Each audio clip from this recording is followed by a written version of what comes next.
রয়েছে কলকাতা হাইকোর্টে বিকাশ রঞ্জন ভট্টাচার্যের চেম্বারে। কোথায় কি গুরুত্বপূর্ণ মামলা চলছে সেটা নিয়ে আলোচনা করব তা নয়, আমাদেরকে আলোচনা করতে হচ্ছে ধর্মীয় মেরুকরণের রাজনীতি নিয়ে। কারণ সেকুলারিজমের প্রশ্ন যখনই ওঠে তখন বিজেপির কাউন্টার কিন্তু বিকাশ রঞ্জন ভট্টাচার্য। আমাদের সঙ্গে রয়েছেন বিকাশবাবু। সেকুলারিজমের কথা যখনই আসে মানে রাজপথে, কলকাতার রাজপথে গরু খাওয়ার প্রসঙ্গ বারবার চলে আসে। এইভাবে আপনাকে সেকুলারিজম প্রশ্ন করা হচ্ছে, মোহাম্মদ সেলিমকে কবে শুকর খাওয়ার কথা বলবেন, এইরকমভাবেও কাউন্টার করা হয়। কি বলবেন আলটিমেটলি, মানে এত দুর্নীতি, এত ইস্যু, সেখানে ধর্ম জাতপাত দেখুন, এ প্রসঙ্গে আমি বহুবার বলেছি, আমি বহুবার প্রকাশ্যে চ্যালেঞ্জ করেছি যে আপনারা দেখান হিন্দু ধর্মের কোথায় আছে। হিন্দু ধর্ম বলতে কিছু নেই, যে সমস্ত হিন্দু শাস্ত্র পুরাণ যেটাকে ওরা মনে করে ওদের কাছে পবিত্র, নিশ্চয়ই পবিত্র, সেখান থেকে দেখান যে গরুর মাংস খাওয়াটা একটা অনৈতিক কাজ, বা তা খেলে পরে হিন্দু ধর্মের সর্বনাশ হয়ে যাবে। আজ পর্যন্ত কেউ দেখাতে পারেননি, প্রথম কথা। দ্বিতীয় কথা, আসলে ওরা ওদের অপরাধটাকে আড়াল করতে চান। ওরা কি অপরাধ করেছেন? যে একজন মানুষ, তার বাড়িতে গরুর মাংস আছে, কার বাড়িতে ফ্রিজে কি থাকবে সেটা তো বাইরের লোকের কোনো উৎসাহ দেখার দরকার নেই, কিন্তু একজন মানুষের বাড়িতে গরুর মাংস পাওয়া গেছে এই অভিযোগে সেই মানুষটাকে পিটিয়ে মারা হলো। তাহলে ওদের কাছে একটা মৃত গরুর মাংসের থেকে একজন মানুষকে খুন করাটা অনেক বেশি পুণ্যের কাজ।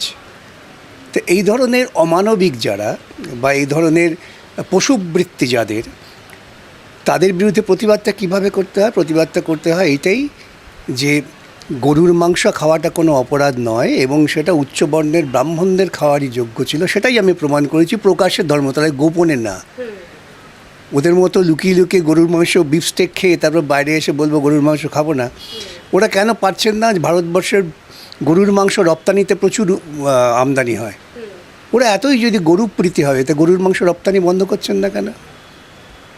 এই নিয়ে তুমি কথা বললেই তখন ওরা বিকাশ ভট্টাচার্য তিনি ধর্মতলার বলে খেয়েছেন তো, এবং তো তিনি তো চ্যালেঞ্জ করছেন, দেখাও কোন সনাতনী ধর্মে তোমার লেখা আছে যে গরুর মাংসটা অখাদ্য। আর ভারতবর্ষের বুকে, গোটা পৃথিবীর বুকে গরিব মানুষের প্রোটিন হচ্ছে গরুর মাংস।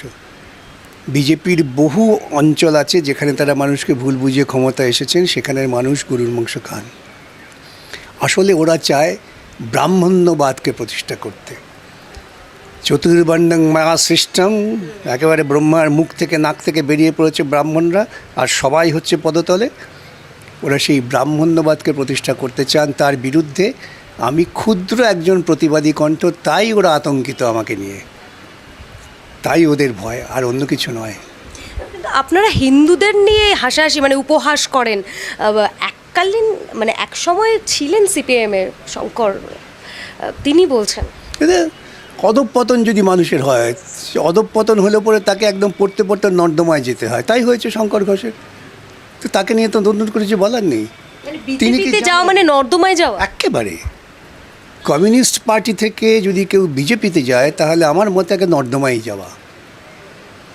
সুতরাং সেটা যদি কারো গতিমুখ হয়, সেই গতিমুখকে তো ঠেকাবার দায়িত্ব আমাদের নয়। তিনি তো বলছেন সিপিএম থেকে হিন্দু ধর্মকে অপমান করা হতো বলে তিনি সিপিএম থেকে বিজেপিতে চলে গেছেন। হিন্দু ধর্ম কি উনি জানেন?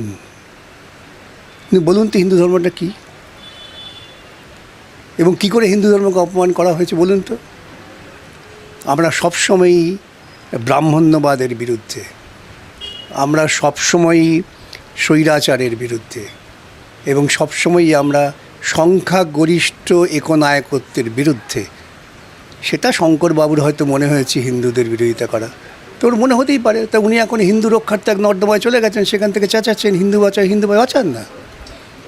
একটা বিষয়, এত ইস্যু আরজিকর থেকে শুরু করে চাকরি দুর্নীতি, শিক্ষায় দুর্নীতি, সেখানে বিধানসভার অন্দরে এবং বাইরে ধর্মীয় মেরুকরণের রাজনীতি নিয়ে আলোচনা, মানে মানুষের ক্ষতি হচ্ছে। শুনুন, গোটা দেশটা আজকে একটা প্রবল সংকটের মুখে আছে। ভারতবর্ষের অর্থনীতি টিকে থাকবে কি থাকবে না সেটা নির্ধারণ হচ্ছে মাস্ক এবং ট্রাম্পের ইচ্ছার ওপরে। আলোচনা হচ্ছে না।